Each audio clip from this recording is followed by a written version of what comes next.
The title of my talk, Gilbert and Sullivan, White Curtain Walls in New York and Chicago, 1890 to 1913, was suggested to me by Carol, and I couldn't resist that title. It's also an invitation to a lot of very terrible puns, which I promise I won't give in to. But if anybody has any good Gilbert and Sullivan puns for me afterwards, I'd like to hear them.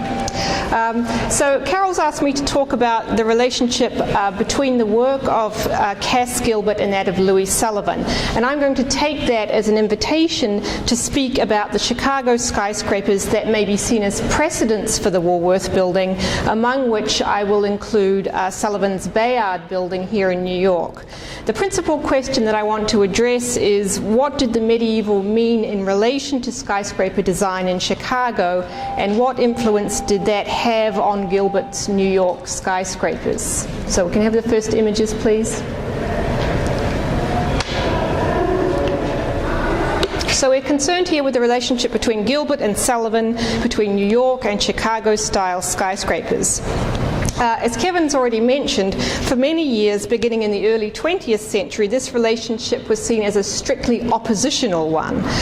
European architects and critics of the avant-garde criticized New York skyscrapers such as the Woolworth as dubious exercises in spectacle, and praised instead the tall buildings of the Chicago school, which they saw as proto-modern constructions, technologically advanced using new materials like steel and terracotta, and expressive of their function rather than relying on historic motifs.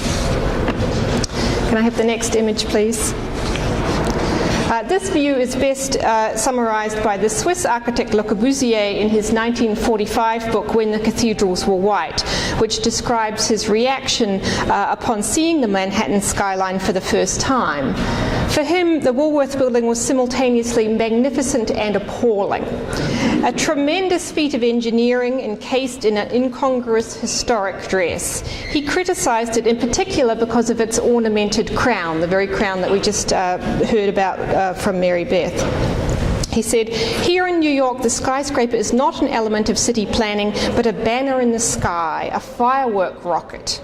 Instead, he argued for a more functionalist attitude towards city planning. The skyscraper is not a plume from the face of the city, he said. A skyscraper is an instrument.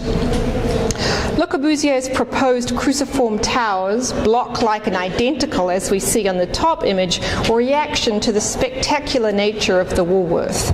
An attempt to further the rationalization of the skyscraper form supposedly begun in Chicago a generation earlier. But as we all know, the idea that Chicago architects were not interested in appropriating historic style with all its positive cultural associations was incorrect. As I will show, the skyscraper styles of Chicago and New York were much more similar than they were dissimilar, and one of the similarities was an ongoing fascination with the possibility of the medieval or Gothic as a style for tall commercial buildings. Can I have the next image, please?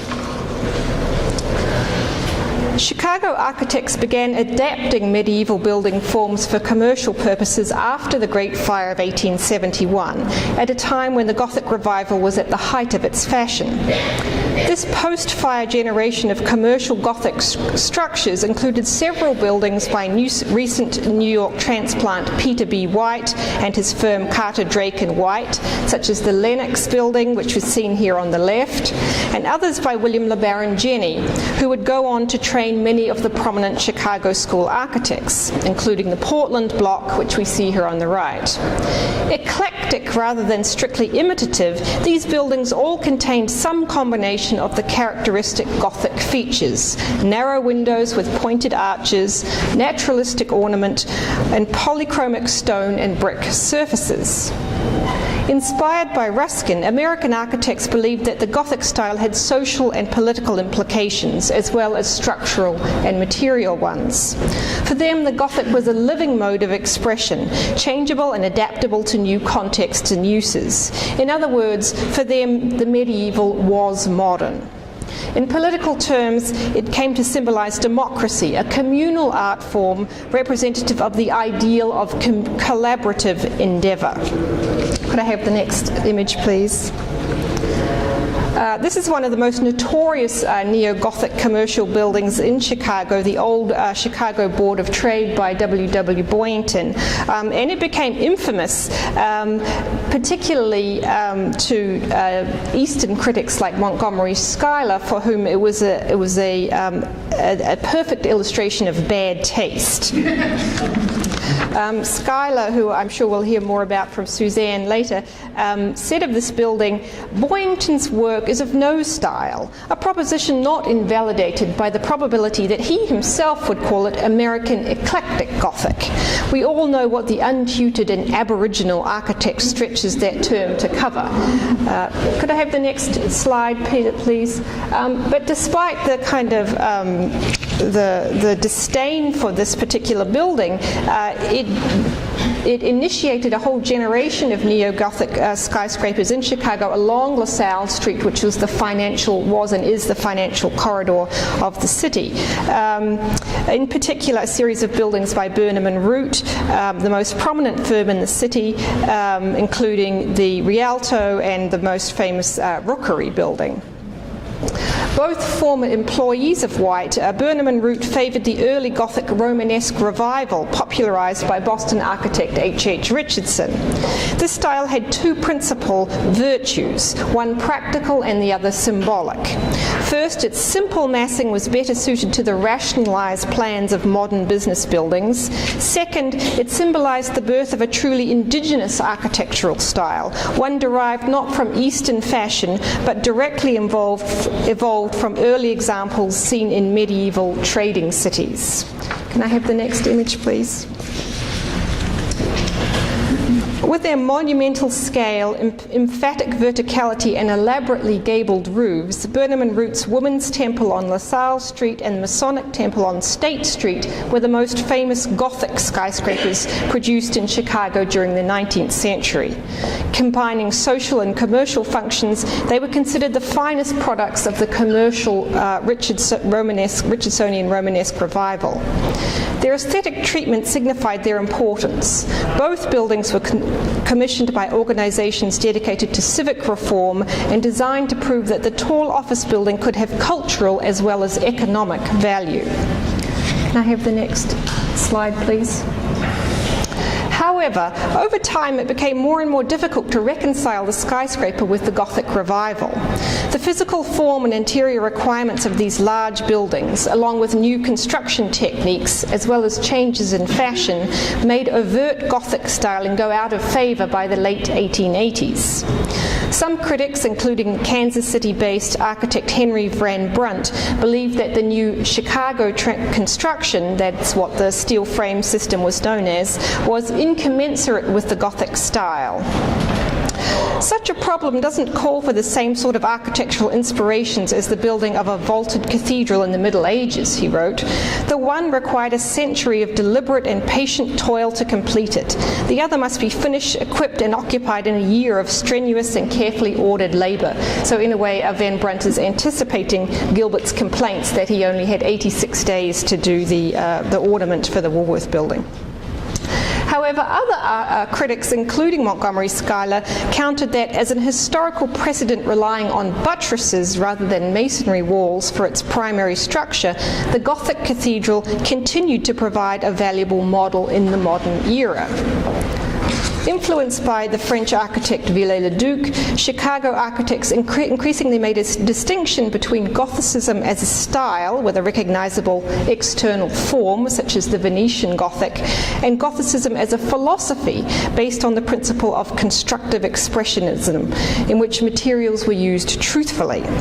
As part of this philosophy, cladding steel-framed buildings with dark-coloured terracotta in imitation of stone, as we see here in the Tacoma building, was frowned upon.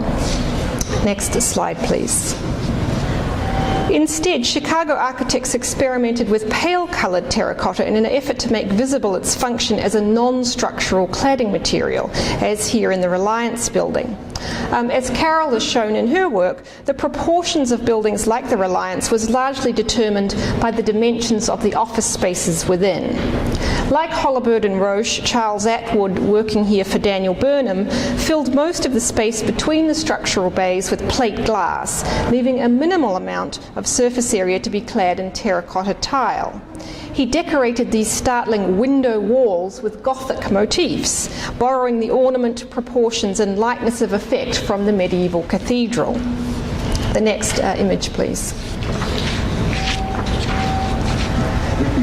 Prompted by the work of Burnham and Holabird and Roche, a new skyscraper aesthetic began to appear in Chicago around 1890. It was characterized by an unashamed expression of the vertical members of the non-load-bearing curtain walls, large plate glass windows, and the use of pale-coloured terracotta, which was acknowledged as a material in its own right and not an imitation of stone. Atwood's design for the Fisher Building followed this model, while at the same time it continued to employ Gothic ornament, including gargoyle-like fish around the main entrance vestibule, which were visual puns on the building's name. This ornament was freely adapted and had no obvious precedent.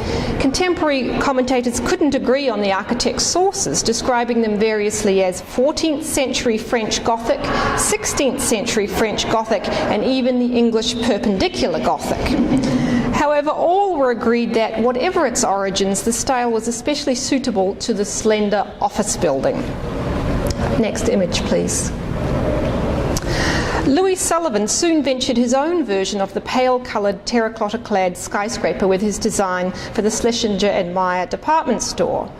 Here, the open frame of the curtain wall is seemingly pushed to its limit.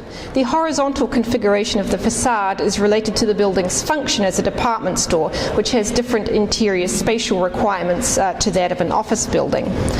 Most famously, Sullivan created for his ornament a unique derivation of naturalistic form rather than using a direct copy of any particular Gothic motif. Next image, please.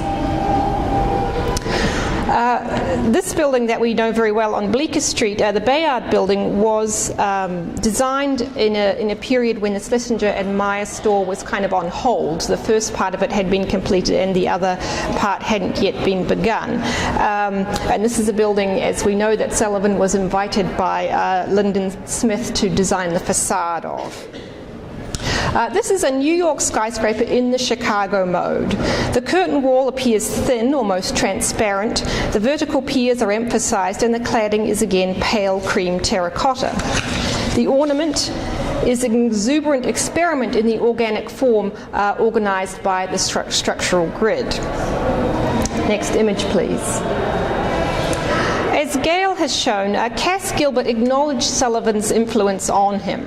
As a Midwesterner, he was quite familiar with Chicago architecture.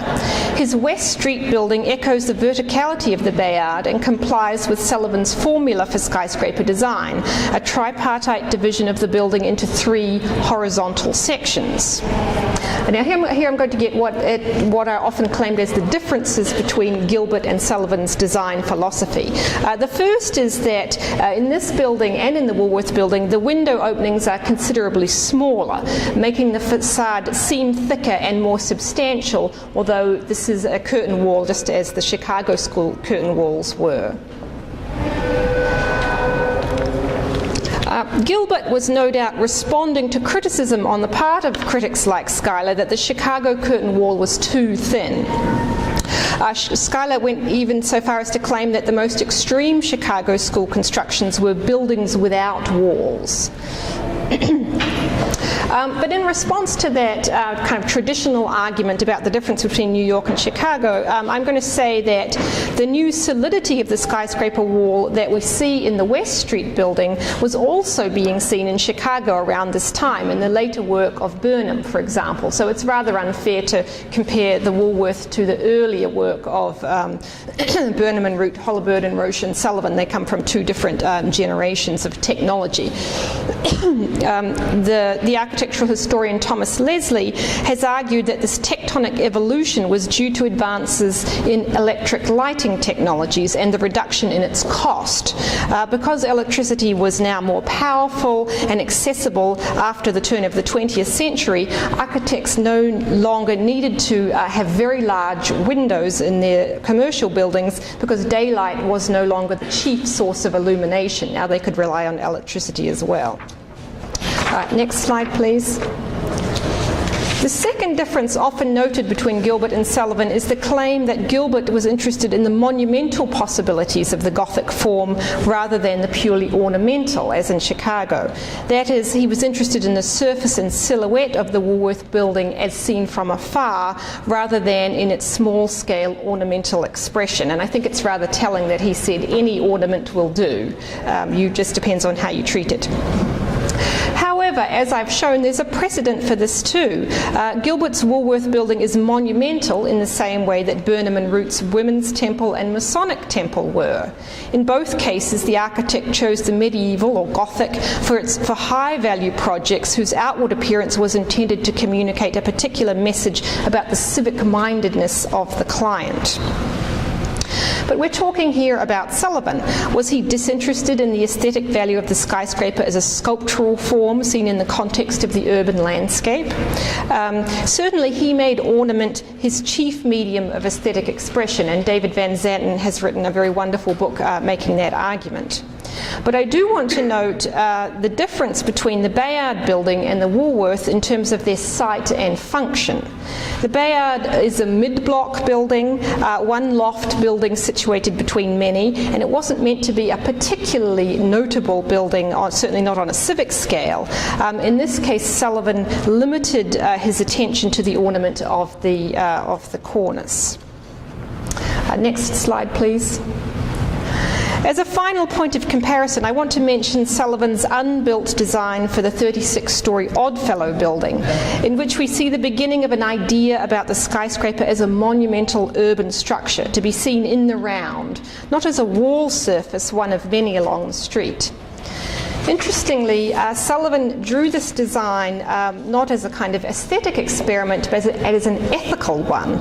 It was part of a discussion about the introduction of height limits for skyscrapers, and the argument being made across the country is that skyscrapers were having a terrible negative effect on the street, throwing the street into shade, causing overcrowding, etc. This drawing was Sullivan's attempt to show that there was no need for height restrictions if the architect and the client voluntarily pulled their structure back from the street above a certain level, creating an early version of the setback form that we know so well from the Woolworth building, of course, that anticipates the 1916 zoning regulation. Can I have the last image, please? So in conclusion, the survey of Chicago Gothic skyscrapers in relation to the work of Gilbert, I think we can say three things. The first is that there is a tradition of medieval modern skyscrapers in the United States that encompasses both Chicago and New York. Secondly, that the transformation from the grid-like semi-transparent curtain wall in Chicago to more substantial ones in New York wasn't due to aesthetic differences between architects in those two cities, but rather it was due to a transformation in building technology and fashion that was common to both. And finally, that the treatment of the skyscraper as a three-dimensional sculptural form to be seen in its wider urban context, something Gilbert so successfully achieved with the Woolworth, was also advanced in Chicago. Thank you.